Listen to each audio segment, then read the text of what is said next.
Scarlett stood before the court, an attorney in a suit, swore an oath to tell the truth.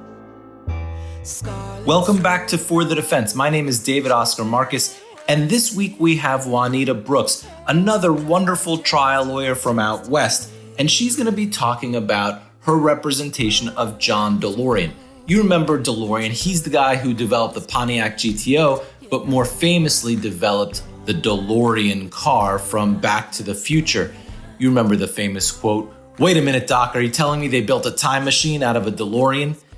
Anyway, you probably remember the drug case that he was charged with, the big cocaine case in the mid-'80s. He was acquitted of that case based on an entrapment defense, really rare to raise and be acquitted based on entrapment. But at the same time, he was also indicted in Detroit, where he was from, for racketeering. They alleged that he stole money from a company, diverted it to himself.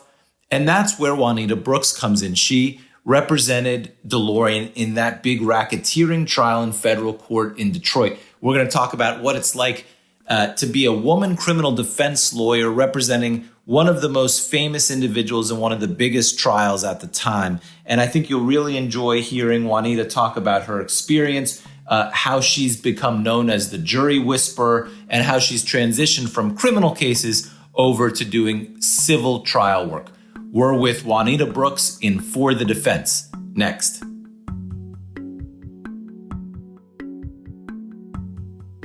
So today I'm really excited to have Juanita Brooks join us. She is known as the jury whisperer. She works as a partner at Fish and Richardson. She started out as a federal defender, where I started. It's the best job I think you can have. She's done over 150 jury trials. We're going to speak with her today about the John DeLorean trial. Welcome to the show, Juanita. Thank you very much for having me. I want to talk about this trial because it's so fascinating to me. John DeLorean, of course, was the maker of that amazing car that we all saw from Back to the Future. And when you got into the case, he had already been to trial once and acquitted in that drug case, in that entrapment case. But now he's charged in a second case. Can you tell us a little about that one? Yes, interestingly, the second case actually, I believe, may have been indicted first before the case in Los Angeles, but the case in Los Angeles ended up going to trial first. They were very different cases. The case in Detroit was a much more traditional prosecution of simply alleging that John, what they called, ran a racketeering organization, the organization being the DeLorean Motor Company. And the purpose of the racketeering organization was, according to the government, to allow John to siphon off funds that were meant for the DeLorean Motor Company and instead put them into his personal bank account and use them for his personal business. And so in addition to being charged with racketeering, he was also being charged with mail fraud, wire fraud, and tax evasion. Amazing. Very, really serious charges, obviously. And to be charged in two different places, I guess at the same time, I mean, that's a pretty uphill battle. And you know, most defendants, of course, don't have the guts to try two different cases in two different places. But DeLorean did. What kind of guy was he? Can you tell me a little about him? John was exceedingly charming, very, very easy to work with. He put his faith and trust in his lawyers completely. He wasn't one of these clients that like to micromanage, but he also kept very much to himself. He was a very private person, and it was hard to get to know him beyond just the interactions we would have as lawyer clients. Interesting. So when you say he doesn't micromanage, I think part of the problem in a lot of these white collar cases is, you know, different from our defender cases, of course, where the clients aren't really micromanaging. And in white collar cases, the clients want to be involved, and understandably, many of them are smart and have built these businesses. It's interesting to hear that DeLorean was not that way. That's different than many clients that we see. No, I agree, which was why it was surprising to me in many ways. I mean, we spent every day together, all day in court. We all had dinner together at night, and yet John was always just what we saw John was the same as the world saw John. It was nothing more than that. And your co-counsel was a really well-known, famous lawyer, Howard Weitzman. I think he recently passed away. Is that right? Yes, very sadly, Howard did recently pass away. And of course, he was well-known throughout the country. He represented him also in the LA case and got an acquittal. And then you ended up trying the second case with Weitzman. How did you get involved in the second case with Howard Weitzman? Well, that's actually a kind of an interesting story in and of itself, in that I certainly had no involvement in the first case, followed it like anyone else did, but really had no involvement at all. But Howard and I and our families were at a seminar where Howard was going to be speaking. I was going to be speaking. I think I might have been speaking on cross-examination, and ended up in a group dinner together. And I ended up sitting next to Howard. And he said, I learned a lot from your talk. And then he just said, how would you like to come try the second DeLorean trial with me? Amazing. And yes, that's how it happened. And at first, my role was going to be fairly small. I was, going to help pick the jury, maybe do a witness or two. And then it just sort of ballooned into, we kind of split the trial right down the middle. It's amazing. There's always this tension about whether we should go to these seminars or not, because they take you away from the practice and the family. But this one turned out really well for you, I guess. It did. And it was also in Hawaii. So it was hard to turn down. Yeah. Hard to turn down the Hawaii conference. So you get involved. What about Weitzman? What kind of trial lawyer was he? Any good stories about him? Howard was one of the best, and I was privileged enough over my career to work with some of the best lawyers in the world. And Howard was definitely, I'd say, in the top five. He had an instinct for, especially on cross-examination, an instinct for the jugular. And he was also an extremely good strategist. The problem for Howard in the second case is that John no longer could afford a team of, a massive army, I would say, of lawyers. And so it was just me and Howard and a young associate that was working in Howard's firm. And that was it. That was the whole team. It's funny you say that, because, most people don't have enough money to try the first case. These federal indictments not only can affect your liberty, but typically bankrupt individuals. It's no wonder there are so few trials. It's so expensive now to try a case. It's incredible, no? Oh, absolutely. And what happened for John was that because of this case, the second trial, the government froze all of his assets. And so because they were going to seize them all, if it turned out that they could prove those assets, first he'd have to be found guilty. Then they'd go into a forfeiture phase where they would try to prove that those assets were actually purchased with dirty money. And so in the meantime, even without having gotten a verdict, they seized those assets. So John no longer had access to the kind of resources he had in the Los Angeles case. It drives me crazy that the government can seize and freeze assets before a conviction. I don't think many people realize that just being charged with a crime gives the government, in many cases, cause to freeze your assets and make you, in many cases, have to go to the defender's office or use counsel that you would not normally use. It seems so wrong. And this is an area of the law that hasn't gotten a lot of attention. It really should.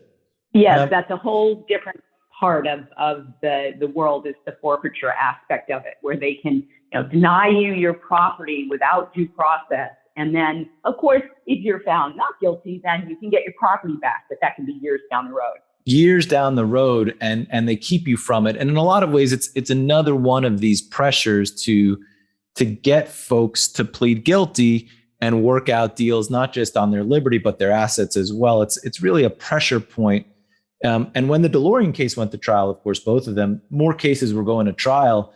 It's so far down now. It's like almost 98% of cases plead. And one of the tools is this forfeiture. I wanted to talk to you, Juanita, about being a woman criminal defense lawyer early in your career, because the criminal defense bar, I think, unfairly and unfortunately was always dominated by men, especially back then. Pretty incredible that you were trying one of the biggest cases in the country. Can you tell us a little about the challenges being a woman criminal defense lawyer with, I bet you at that conference in Hawaii, you were probably one of the few women speaking there. Yes, and we can start with that conference. I think I was the only woman speaking there. I bet. Back in those days, so this would have been 1986, I think. So I was 32 years old. And back in those days, there was only one other woman who had the kind of high profile practice that I did. Her name was Ricky Kleeman. And I believe Ricky ended up stopping practicing and actually being a full-time commentator for court TV. Right. But Ricky and I kind of looked alike. We both had dark hair. We were, not very tall. And so people would just confuse us all the time. It was either Ricky was mistaken for me, I was mistaken for Ricky. I mean, that's how small the world was of female criminal defense lawyers, especially at our level. Yeah. So it was a challenge and quite lonely. It's not like you could call your peers, because you didn't have any, to brainstorm with or to even just have them commiserate with you. How many folks asked if you were the assistant at that DeLorean trial as opposed to the co-lawyer trying the case? It's funny that you should say that. They don't ask, they just assume. Right. They absolutely assume, and they talk to you as if that's who you are until they then see you get up and do something in court. And when I started as a federal defender, I was, again, the only woman. And being Hispanic, every Monday in court, someone would come over, invariably bring their Spanish-speaking client with them and say to me, tell him he's pleading guilty today.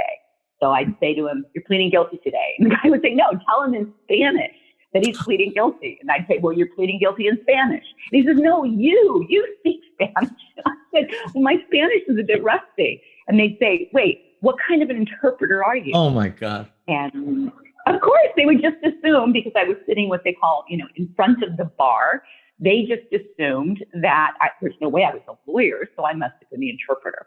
And that happened pretty much every Monday for the 3 years that I was at federal defenders. It's insane. And, I bet you not just other lawyers underestimated you. I bet you the witnesses underestimated you quite a bit too when you went up to the podium. Well, that was the beauty of it. Yes, they did.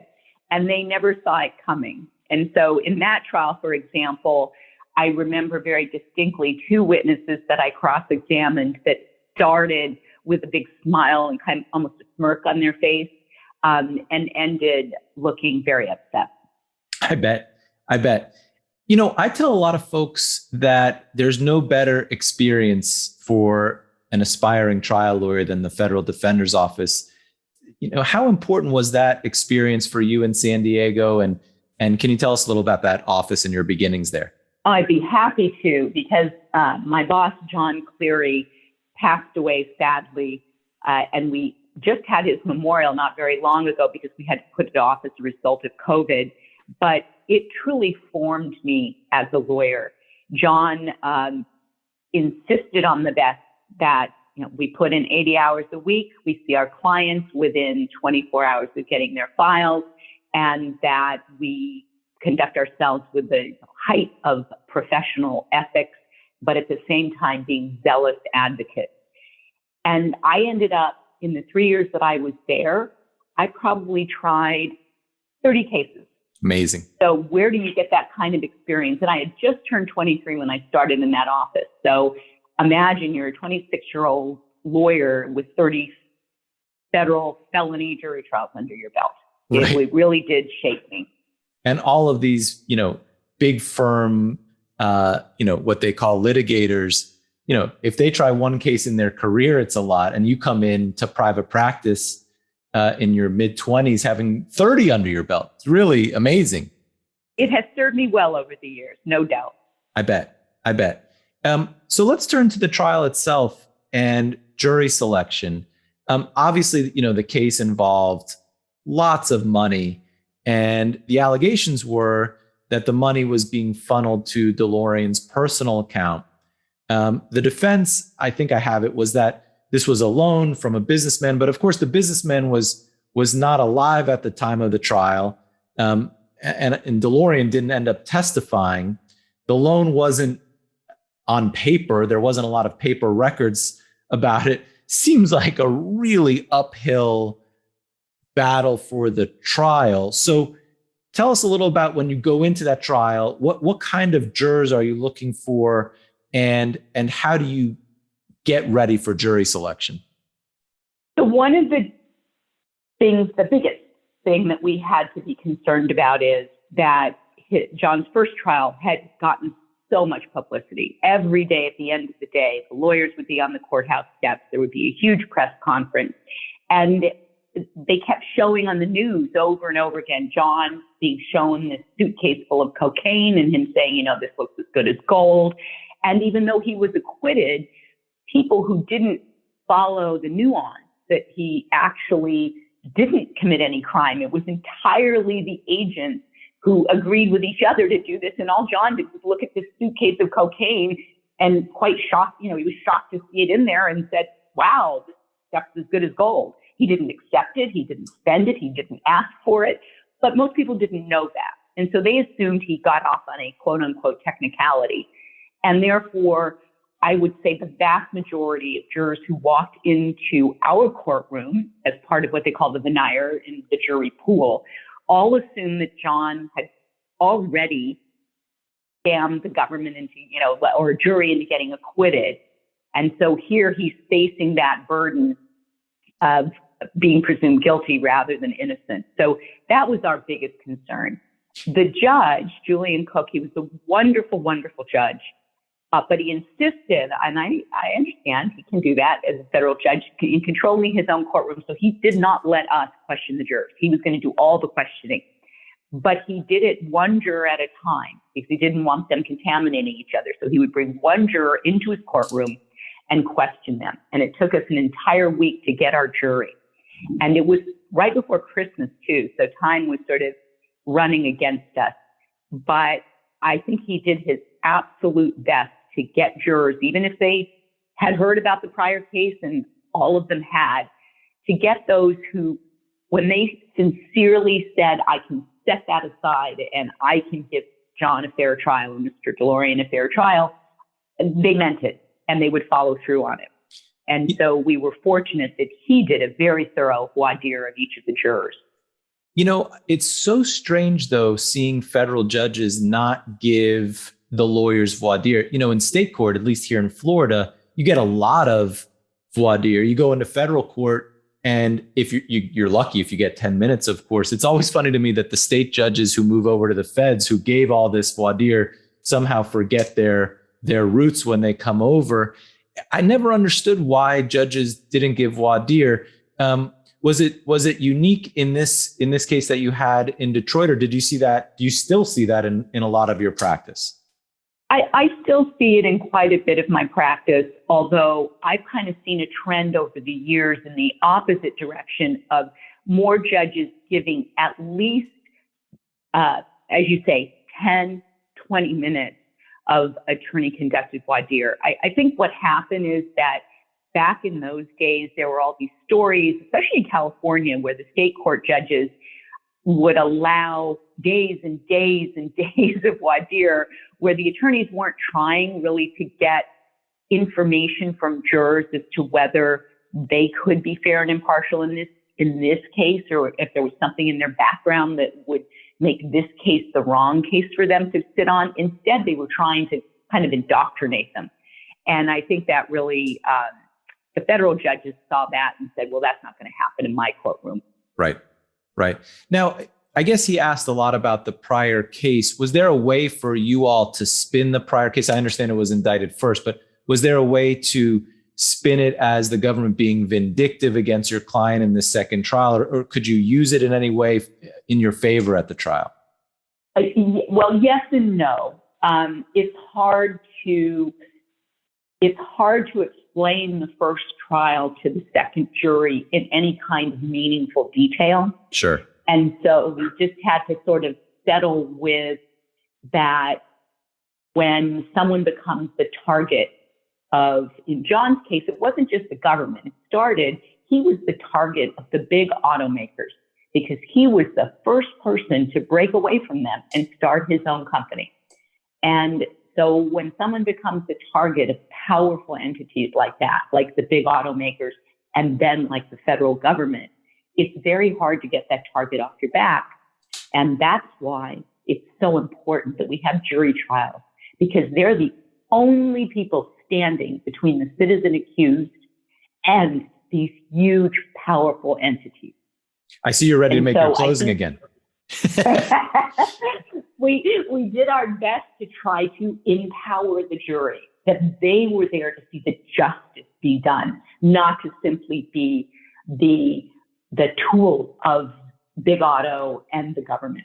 I've always found it fascinating talking to other trial lawyers about how you find those jurors who are willing to stand up. I mean, what kind of jurors were you looking for? The legend has it that you were looking for jurors that loved the shows Dallas and Dynasty from that time. Why were you doing that? So it isn't a legend. It was very much true, and it was actually my idea. And so this is where it benefits to be a woman, because I was trying to see John through the eyes of a potential juror. And if I'm skeptical, which I think everyone was naturally going to be, that somehow $17.5 million was loaned by Colin Chapman, who headed Lotus Motor Companies, to John DeLorean, the personal loan, and let me back up for a moment. So that money really, they absolutely traced it. That money went from DeLorean Motor Company to a holding company called GPD, which is another story I'll tell you in a moment. And that GPD holding company was Colin Chapman. And he had a privately held company, Lotus Motor Cars, that was doing research and development on the DeLorean. So Colin Chapman was free to do anything he wanted with that money. Once he could use it for his company, or he could use it for himself, or he could loan it to a friend, and he loaned it back to John as a personal loan. But there were no loan documents. It's not like Colin had his lawyers draw up a bunch of loan documents and John signed them and so on. And so I was thinking about, so two of the big shows back then were Dynasty and Dallas. And J.R. Ewing or Blake Carrington would absolutely do that. They would absolutely loan $17.5 million on nothing more than a handshake. And so if jurors were watching those shows, they had to be willing to believe that, because that's the kind of characters, what they would do on those shows. But the judge wasn't going to allow us to ask any questions, and he wasn't going to ask, what's your favorite television show? So how were we going to find that out? And what we did is we convinced the judge to ask a question on the questionnaire. So there's a questionnaire beforehand, is what show do you watch the most? And the reason we gave, and it was truly one of the reasons, there was also another reason, but the main reason we said is, Your Honor, jurors didn't come in here and say, oh, I've heard very little, because they want to be on the jury. So they're going to say, I've heard very little, I know very little. But if you ask them what show they watch the most, not what their favorite is, but what do they watch the most? And they say 60 Minutes, or they say the nightly news, or they say, I think they had a show back then called 2020, all of whom had done exposés on John, then we're going to know exactly how much publicity they have been exposed to. And so even if they try to act like they haven't been exposed to much, if they list certain shows as the shows they watch the most, we're going to know that. And so the judge put that question on the questionnaire. And I think we had 3 people answer back that it was Dynasty and Dallas, 3 women, and all 3 of them ended up on the jury. Oh, you must have been so happy. Very. And they turned out to be some of our strongest jurors, we learned afterward. Amazing. And so this is always so interesting to me that, something as small as what TV show you watch, I guess it wasn't so small, could have such an impact on who you select and who you don't select. And I think that's why judges should give more fulsome questionnaires and voir dire, so that we can find out more about our potential jurors, but they don't. Another thing that really interests me is that, of course, this case was in Detroit. You're from California, Southern California. I mean, I can't think of 2 more different places. How do you figure out, what jurors are like in Detroit, how you're going to select Detroit jurors? I try cases all over the place too, and that's always a challenge, is trying to get your finger on the pulse of the locals. It is indeed. And in John's case, in this scenario, we normally would have done focus groups. We would have done community screenings where we just, do telephone polls. We would have done a mock trial. But as I say, most of John's resources had been frozen at that point. And so he was able to pay Howard's fee and my fee, and that was about it. So we couldn't do any of those. Instead, what we did, though, is we watched the coverage very closely so that we could see what the average juror was getting exposed to in Detroit. And we also had a lot of the community actually reach out to us in the form of the people who had DeLoreans would bring them to the courthouse to see if John would autograph their car. I love it. I love it. And, this is in the days before Twitter and Facebook and Instagram and all of that. So we had to just rely more on direct contact. And we came away thinking that a juror that would be good for us, they could have worked in the auto industry. That wasn't an immediate reason to disqualify them, especially if they worked in the lower levels of the auto industry, where they knew how the companies were run by the big bosses. Now, we didn't want some executive who would have had bad feelings about John having broken away, but somebody who had worked in the auto industry in maybe the lower levels, they might have they would see John as a hero figure. So again, we would look for those type of jurors. I see. And I understand he didn't have the resources to do focus groups and mock trials. And in your case, how important do you find doing those things when the client has the resources? Do you find them very productive and enlightening? I do. It's sometimes very surprising. Someone who you would think would be a very good juror for you, or the opposite. Someone who you think would be a very bad juror for you turns out to be a very good one if you can just explore it enough. And for example, I do now, I represent a lot of pharmaceutical companies that are what we call the innovators, the ones who develop the drugs to start with, versus the generics who are allowed to, after a certain period of time, copy the drugs. And so you would think, for example, that someone who takes a lot of medication, or people on a limited income, or elderly who also have to take a lot of different medications, would be very pro-generic, right? Because they get to and need to take these drugs that are less expensive. But we did some focus groups in that area, and it turns out they're not, because every one of them has a generic horror story. Huh. And so we went from thinking they would be a bad juror for us to realizing that, you can't make complete generalities, never say never and never say always, but to, in general, being very good jurors for us. You mentioned doing a lot of civil trials now versus, early in your career and with DeLorean doing the criminal cases. How does the criminal practice and the criminal trial experience translate over to civil? I mean, I've always heard, I don't do civil work, but I've always heard, a trial is a trial. So if you're a good criminal trial lawyer, you can do civil work and vice versa. Is that right? Absolutely. There is very little difference between the two. You know how in a criminal case, for example, you really need to humanize your client, especially if they're not going to testify. Well, in a civil case, when your client is a company, the job of humanizing them is even harder. And so the skills you pick up as a criminal defense lawyer do translate well over to the civil side. The biggest differences are two. One is, in the criminal case, if your client's found not guilty, it's over. Government doesn't get to appeal. Double jeopardy has attached. I didn't realize until I did a big civil trial where we won resoundingly across the board, and then the judge took it away from us and said, no, I think as a matter of law, the other side prevailed. And I was sitting there thinking, wait, that's my verdict. You can't take my verdict away. Right. So that was the first difference I saw. And the second difference, I was very fortunate in that when I first started after 20 years in criminal defense, started doing predominantly patent litigation, I was very fortunate in that I tended to prevail in trial after trial. And then I had one trial where the jury came back with an adverse verdict. And I felt that, sickness in my stomach. And you just like, you feel horrible when you hear it.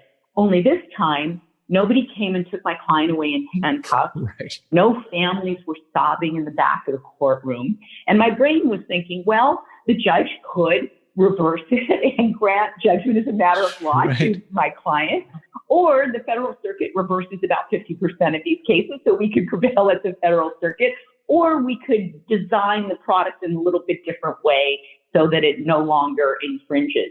And so it was like, oh, okay, I can do this now. We can go to dinner. It's not like I liked losing, but the ramifications of an adverse verdict are so much less in the civil world than they are in the criminal. I always tell people, when you lose a criminal trial, it literally takes years off your life. I don't know if you feel the same way, but whenever I lose a criminal trial, it takes a long time to recover. Oh, it absolutely does, because again, the consequences are so severe. The minute that verdict comes in adversely, you begin preparing for sentencing. You've got to work with, get your client ready for the pre-sentence interview and worry about the day of sentencing, and know that your chances of getting it reversed by the court are virtually nil, and by the circuit court are maybe 3%. So it's a terrible, terrible moment when that happens. Again, in the criminal defense world, I was fortunate. I actually had more acquittals than I did guilty verdicts, but there still were some, and they were always devastating. I never took them lightly. Yeah. So I have to ask you, Juanita, because I read about it in one of the articles and doing some research for this interview, that you were close with Kat Bennett, the famous jury consultant. I'm sad I never got to work with her. I know her former husband, Robert Hirschhorn. Tell me a little about Kat, and did she work on the DeLorean case with you? So I'll start with telling you about Kat. Kat pioneered the science and art of jury selection, truly pioneered it. And I met Kat when we were both young women at the National Criminal Defense College. I was teaching there and she was teaching there, and we just instantly connected. Maybe one reason we were the only two women, and right. Maybe another reason is we were similar in age and kind of similar in temperament, and we became best friends. And I was with her when the diagnosis came back. She had gone in for tests that didn't look good. She came and stayed with me in California waiting for the test results. And I held her as she passed on at the age of 42 from metastatic breast cancer. And the world lost so much when Kat passed on. But I'm also a firm believer, because she was too, that in many ways she's still here and lives on. Did she sounded like such an incredible woman. Did she work on the DeLorean case with you? She did not on this one. She worked on a lot of other cases with me. But again, excuse me, on this one, again, sadly, John, with limited resources, could only afford his lawyers and not afford anybody else. So we were not able to retain Kat's services. But I did work with her on a lot of other cases and was very blessed to have done that. And she had taught me enough that even though it would have been much better to have her there in person, I kind of channeled her in trying to figure out which jurors we wanted and which ones we didn't. So you have your jury, you have your 3 Dynasty women jurors. You're excited about that. Now it's time for opening. Trial, goes on for 7 weeks. It's a long trial. How do you get, and summarize such a complicated case in a short, easy to understand opening? Because to me, opening is really, really important, and getting your theme out there in an understandable way to the jury is critical. And so many lawyers complicate things. This is a complicated case, of course. So what's your theme and how do you get it out in opening? So Howard did the opening. He actually wanted me to do the opening. And I said, Howard, I've been involved in this case for all of a month. I don't know anywhere close to what you know about the case. And the documents were voluminous. And again, this is before the days of databases and having algorithms that can find the bad documents and the good documents and so on. So we worked together on an opening that would not necessitate John testifying because that was still an open question. And yet at the same time, be thematic and set up our theme, which is that the big auto and the government has been out to get John from day one, and this is just one more piece of that. And that at the end, the jurors will see that there was no crime committed, let alone racketeering, wire fraud, mail fraud, tax evasion. There was no crime committed. This was simply a business transaction the entire time. And it was a very short opening. I'm sure I'm forgetting major parts of it, but that's what we just needed to convey to the jury, and to also get them, because remember, we couldn't question them. So this was the first time to ask them to keep an open mind, because we weren't going to get to stand up and put on our case for many weeks. And if they closed their mind halfway through, then we were in big trouble. So we wanted to get them to at least promise themselves internally they were going to keep an open mind until all the evidence was in. It's really important because the government gets to go first. They get to put on their case first. And many people don't realize how huge of an advantage that is, that they get to go first. They also get to go last. And of course, there's a million psychological studies that going first and last is such a big advantage. And so to get the jurors to at least stay open-minded is important in these cases. You had mentioned earlier about the story about the GPD loan. Is this a good time to tell that other story? Yes, I think it fits very nicely, because now in the chronology, we are underway and the government puts on their case. And we had one document, and it was an agreement between the DeLorean Motor Company and this holding company called GPD. And that's all we've been given by the government is, well, one document. And I believe that was because that was the only document that DeLorean Motor Company had. We didn't have any internal documents from GPD because that was run by Colin Chapman and it was based in Switzerland.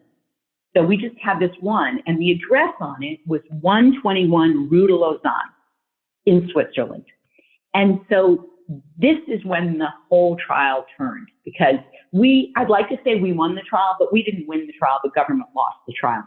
They put on an FBI agent who said that he went to Lausanne, Switzerland. He looked at the address, 121 Rue de Lausanne, that is on this contract. And it's a park. There is no GPD. It's all fake. And you could see the jurors like, oh, wow, there's the smoking gun. There is no GPD. This is all made up. And so I remember this part so clearly. It was a Sunday afternoon. I was getting ready for that, and it was freezing cold outside, and I was getting ready for the following week. And I was going through having to go through all of these documents, and I came across one more that had GPD on it. And it was an invoice from GPD to DeLorean Motor Company, one invoice. But the address on it was 120 Rue de Lausanne, not 121. And so I remember going and taking it to Howard. I'm like, Howard, look at this. It's a different address. And so, should we have looked into this sooner? Probably. But again, we were kind of doing all this on the fly. So we contacted a private investigator in Lausanne, Switzerland, who went to 120 Rue de Lausanne, not 121. And it's an office building across the street from the park. And in that office building is an office for GPD. Amazing. I hope you and Howard took a trip out there and took a picture in front of the park. Well, never did, unfortunately, but the investigator certainly took plenty of pictures of the office building and the door that said GPD on it and so on. But then we got to thinking, wait a minute, if there's this one invoice from GPD to the DeLorean Motor Company, and John, of course, had no more access to the motor company anymore, the government must have more than this one invoice. And so we went into court and brought a motion that if the government had more invoices from GPD, and especially if they showed 120 Rudelozan, which would mean this contract just had a typo, that if the government had those, they had to turn them over. And the government argued, well, we're not saying we have them or not, but if the defense wants them, if they do exist, they have to go through the Hague. Well, I mean, the trial was going to be long over by that. Right. And I got to argue the motion, and I said, Your Honor, so because we're in the U.S., Mr. DeLorean doesn't get due process. There's nothing terribly wrong with that. If the government has those invoices, then they have them here in the United States. And we should be able to just subpoena them from the government, not from GPD. Of course. And the judge said, Ms. Brooks, you're right. In this courtroom, you get due process. And then he turned to the government. He said, do you have more invoices? And they said, yes, we do, Your Honor. And he said, okay, I want you to turn them over to them. So we walk into court the next day, and there is a stack about half a foot or maybe even a foot high. And the government comes to walk them over to our table. And I said, no. Leave them on your table. Just leave them on your table. I want this on the record, that what you've been sitting on. But what I didn't say is not only that, I want it on the record in front of the jury. Right, of course. So the jury comes in and I say, Your Honor, my understanding is that the government has complied with your order and they have something they want to turn over to us. And the judge turns to the government in front of the jury. He goes, is that right? And they said, yes, Your Honor. And he said, well, please give Ms. Brooks the invoices. And they walk over to my table in front of the jury with a foot of invoices. What a moment. And it was such a great moment. It was such an extraordinary moment. And that's when our whole trial strategy changed. That's when we knew John not only wasn't going to testify, but shouldn't testify, because we didn't want to change now the focus away from the government and their malfeasance and on to John. So the only witness we called in our case was that agent who had looked this jury in the eye, said he flew all the way over to Lausanne, Switzerland, and took the picture of the park. And Howard did that cross-examination for a day. He went through invoice after invoice saying, here's 120 Rue de Lausanne, 120 Rue de Lausanne, 120 Rue de Lausanne. And finally he ends with, and you sat here and you looked those ladies and gentlemen of the jury in the eye and you told them you went to 121 Rue de Lausanne and it was nothing but a park, right? When you knew all along, if you just turned around and looked across the street at all, and you knew that address because you had them on all these other invoices, it was an office building and the GPD was in that building. You knew that when you sat on this stand 2 weeks ago, didn't you, sir? And you could hear a pin drop. It was so great. What a moment. It was a great moment, and I actually have it memorialized because another way that I got the judge to grant our motion was, I said, Your Honor, this is bad faith on the part of the government. They put testimony up here, knowingly, at best misleading, possibly perjurious, but let's just say misleading testimony, knowing that they had all these invoices. What, did they think that there was a woman sitting in the park with pigeons in her hair, typing up invoices? Of course not. And the media picked up on that. They loved that image of a woman sitting in the park with pigeons in her hair. And John, who's a very talented artist, drew that for me, and I still have it, of a woman sitting in a park with a typewriter and pigeons in her hair and the address 121 Rue de Lausanne. That is so great. I mean, there's so much to unpack there because you're right. The government had all those documents, and not only did they not disclose them and put on misleading testimony, but then when you figured it out, they fought you to disclose them at all. I mean, it's just insane. Well, they got away with it up until that moment. I guess they thought they could continue to get away with it. And so that was the beginning of the end for the government's case, because now the jurors were invested. The jurors had been lied to. It's one thing that, John is being wrongfully accused, but now these jurors have been lied to. Right. And so, the other interesting point there is that it was sort of up in the air about whether DeLorean would testify or not. And many folks don't understand that in a criminal case, you have to leave it sort of out there, because if something like this happens, you want the flexibility not to have to call your client. But sometimes you have to, and so you want to leave it open. In this case, you had this great moment. So you go back and how was your client about not testifying? Did he want to testify, or he was cool not doing it?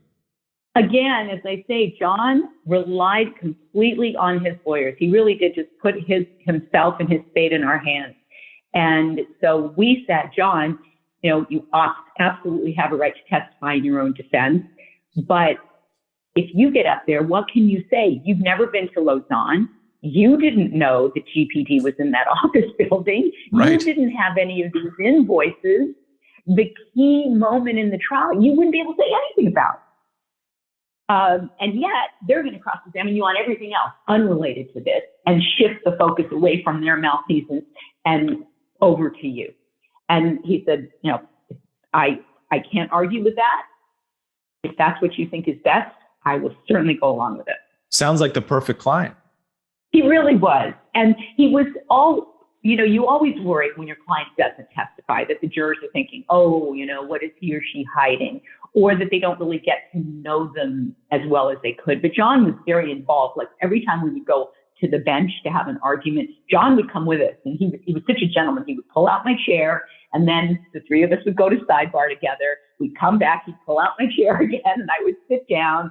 And the jury saw that, he was very involved. And so he didn't need to get up on the witness stand. In fact, we had another proxy. There was some suspicious document. I can't remember what it was. And there was some handwriting on it. And so the government called a handwriting expert who was going to testify that he analyzed the handwriting and, it was John DeLorean. And so my cross with that guy was, now you brought Mr. DeLorean in order to give handwriting samples, right?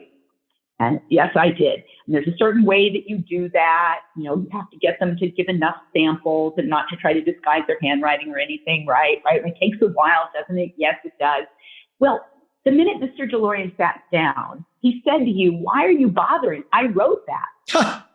He told you he wrote that, right? He goes, well, yes, but my job was to prove forensically that he wrote it. I said, okay. So you kept him there for an hour and a half, and you had him write this, and you had him write this, and you had him write that, and you had him write this. And then you took it back to your lab and you worked for hours and hours on it. And at the end of the day, you came to the expert conclusion that Mr. DeLorean wrote that. Yes, I did. Well, he'll be so relieved. That's great. The jury busted up laughing because they thought the government would do this big show of like, we got you now, John. When John had said to him at the time, why are you bothering? I wrote that. So good. So good. Things like that. And also, the simple thing about just pulling the chair out for you, jurors are watching all the time. And so little things like that make, I think, such a difference especially in a complicated trial. I couldn't agree more. And it wasn't, I'm sure the jurors could also tell it wasn't being put on by John. When we would go out to dinner, John would pull my chair out. Right, and, normally I might find that patronizing, but I certainly didn't in the case of John. John treated me as if I was co-lead counsel with Howard. He did not patronize me in any way. This was just inbred in John. He was a real gentleman. From the old school, a real old school gentleman. And so I took that for what it was, which was politeness, and not that it was in any way, patronizing or demeaning on his part. So let's fast forward to closings now. I think I read that you and Howard split closings. Is that right? That's right. We had an hour, I think. So we split, or maybe we had 2 hours. Whatever it was, we split it right down the middle. Yeah. So my partner and I like to split closings also, Margot Moss and I. So I always think it's important for the jury to see both lawyers in closing and to split up the issues. How did you guys split up the issues? Did somebody handle, for example, the burden of proof and somebody handle the document and the address, or how did you guys decide how to split the issues? I think we split it up a little bit more kind of thematically. I mean, Howard did do the cross-examination of the agent and showed how that agent tried deliberately to mislead the jury. And he really focused on that and focused on the government overreaching and focused on the vendetta. I focused more because I did the cross-examination of, for example, the handwriting expert, but I also did the cross-examination of what they called a summary witness. So this was the last witness of the trial. So you said, you know, how the government got to go last also? So in a tax evasion case, they can put on an IRS agent who will say, I sat through this entire trial and I looked at all the documents, and in my expert opinion, the defendant is guilty of tax evasion. They're actually allowed to render the ultimate, what is supposed to be up to the jury to decide. They're actually allowed to opine that it was tax evasion. Crazy. And so my cross with him was, again, to stay consistent thematically, which is now, Sarah, you're from Washington, D.C., right? Yes, I am. And so there are no IRS agents here in Detroit? You don't have an office? I love it. And he says, well, yeah, no. I mean, there are certainly. But I said, oh, so the call went out for you. Now, this is your 9th time testifying, isn't it? And the other 8 times, you came up with the same opinion that the taxpayer was guilty of tax evasion, didn't you? So good. Now we see why they called you. And of course, objection, no, Your Honor, I'll move on.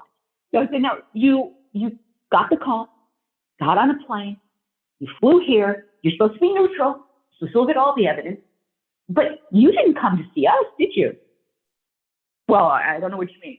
Well, the first thing you did was you went and saw the agent. Now I get to tie him with the lying agent. You went and saw the agent about his investigation, not about ours, about his. And he said, I don't know what you mean by the word investigation. Oh, boy. And so oh, boy. then I backed up and I talked about how he's done this before, and he knows that case agents are responsible for running the investigation that's into the case. And we got him all the way back to, so the first thing you did was go talk to that agent about his investigation. And he says, I don't know what you mean by the word about. Oh, boy. And I said, well, at least you know what I mean by the word investigation. So let's try it again. And so he absolutely was dismantled. And it was right before Christmas, and he looked just like Santa Claus. And he started the cross very charming, and he ended it all gnarly and snippy.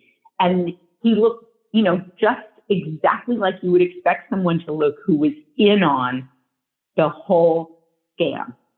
He was part and parcel of it. The agent was, and he was, and the handwriting expert was, and the prosecutors were, all trying to set John up once again, just like they tried and failed in Los Angeles.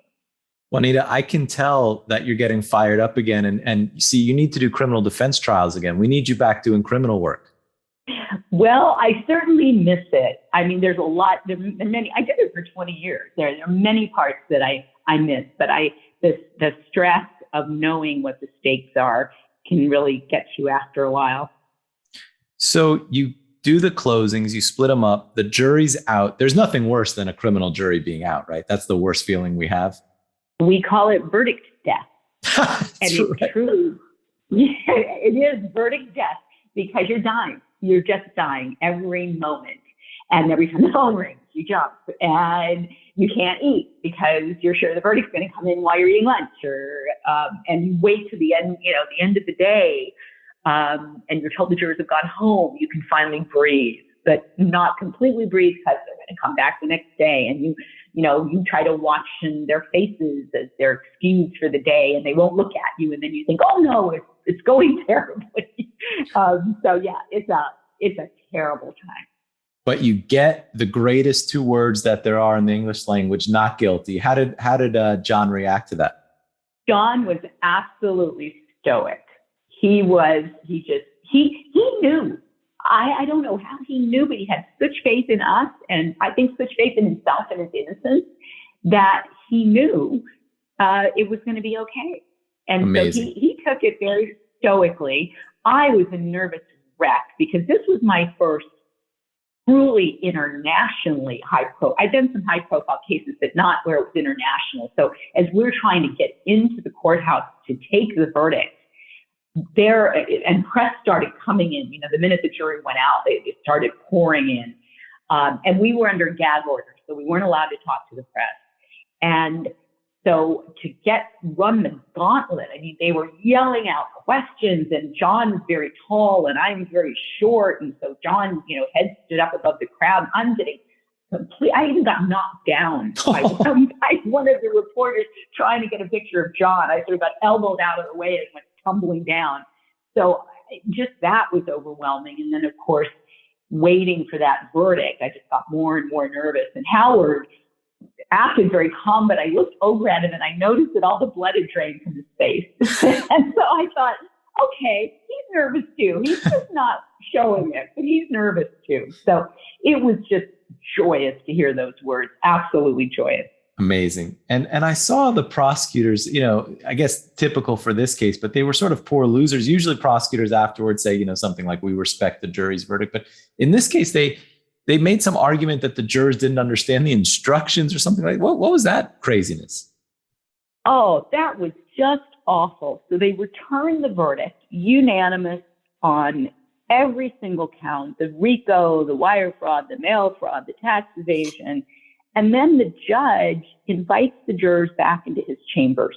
So we don't get to talk to them yet, but the verdict is entered and the media's out there, in a feeding frenzy. And he has them back in his chambers and he has them back there forever. It just seemed like, what the heck is going on? And then he sends his clerk out and he said, I've put the jurors back in the jury room. That was it. Because we have a problem. Like, well, what's that? Well, in talking to the jurors after the verdict, it sounds like there were a couple of jurors that were holdouts for guilty, at least on some of the counts. And that some of the other jurors said to them, well, look, if this instruction right here says that you have to be unanimous. And so if you're agreeing on some, we're agreeing unanimously on some, then we should be agreeing unanimously on all. And that those other jurors, the holdout jurors on some of the counts said, oh, is that what that means? And they said, yeah, that's what that means. So they changed their verdict from guilty to not guilty because the jurors said, well, if you're unanimous on some, then you're unanimous on all. Is that an accurate reading? No, but it doesn't matter if one of the jurors said to the other juror, I read your fortune this morning and it told me that you really want to vote not guilty. And right. Goes, okay, all right. It doesn't, the bottom line is they rendered the verdict. It's not like someone threatened them. It's not like someone got to them. It was one juror rationalizing with another juror why they should be unanimous on everything. But somehow the prosecution hooked onto that and said, Your Honor, we need a mistrial. Wait, you can't mistry anything. We're done. The verdict's been entered. Right. What are you talking about? Yeah. You don't get a do-over, government. Double jeopardy is attached. Right. And so they were furious, and they talked to the media then, and they said this is a miscarriage of justice. Some of these jurors didn't want to vote not guilty. Wow. And it took a little bit away from our great shining moment, but not that much. Yeah, not that much. I hope you guys. What's the big celebration? What do you guys do with DeLorean to celebrate? Because so many criminal defense lawyers, when they get the good verdict, it's like they have to be in court the next day. There's no time to celebrate. Did you guys have time to celebrate this one? We did. Again, because it was getting so close to Christmas, I had nothing else on calendar except for getting home to my family and Howard too. So John took us out to. Actually, he took us out to the same restaurant that we ate at every night. And it was called the London Chop House, I think. But this time we had Capture champagne and we had all kinds of, instead of our almost monk-like meals because we were always so nervous during the trial, we didn't eat very much. But now we had a lavish spread and champagne flowed and we were very happy and we did get to celebrate and it was nice to see John smile. So nice. And I bet Christmas in San Diego was a lot better than Christmas in Detroit. Indeed. It was really good to get home and get out of the freezing cold. Well, this was just wonderful. Thank you for talking about the trial. And, we hope to get you back to criminal defense one of these days. But in any event, thank you, Juanita. This was really great. Well, thank you for giving me the opportunity. It was great fun. That was really cool. I want to thank Juanita Brooks for joining me and doing that interview talking about the John DeLorean trial. What a crazy, interesting case, and to be charged with 2 trials at once. And again, to walk both, just like last week with Garagos and Susan McDougal. Amazing that DeLorean walked in both cases. A big credit to his lawyers, obviously. And what a bunch of characters we've had on the show so far, from Bruce Rogo to Mark Garagos to Juanita Brooks. And you'll see as we move forward some of the really interesting criminal defense lawyers. That's one of the great things about being a criminal defense lawyer. You get to hang out with characters from all over the country, and we'll have some real characters coming up, including Jerry Goldstein, Jeff Feiger, and others. So I'm looking forward to speaking with them and catching up with you in the weeks ahead. Thanks again for listening to For the Defense with me, your host, David Oscar Markus. Thanks.